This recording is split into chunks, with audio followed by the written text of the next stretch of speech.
ki khubor ka batesi TV ka umdi basnyam bat penjasliang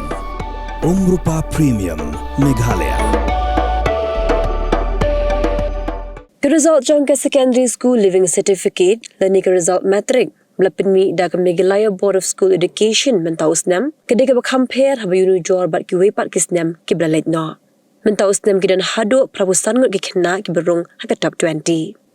ya ke kedan ke bening kong ha top 20 ki dan arngut kata ke Leisha Agarwal ke Khynnah jong ke St Margaret Higher Secondary School Shillong bar ke Avila Catherine P Lingdo na North Liberty Higher Secondary School Jowai. Haka kedan ke baar ki dan arngut, haka kedan ke balai ki dan laingut, haka kedan ke basau tang marway, basan saungut, bandriu nyongut, banyo ki dan arngut, bapra prangut, bakendai ki dan laingut, haka kedan basipho ki dan arngut.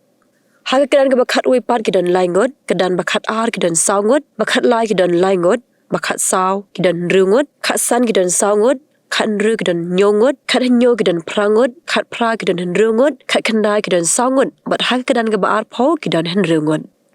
Mentau snam ki dan henru pulai aja henru spa prapu arngut ki Khynnah ki biya khonya ke exam Matrik, bat ki pas pat ki dan sarbusan ajar sau spa nyo pulai ngut, bar bakhen percentage ki jingdan ki pas ke long prapu nyo 0.4%, ka pen I bagi Khynnah ki kampas bha mentau snam.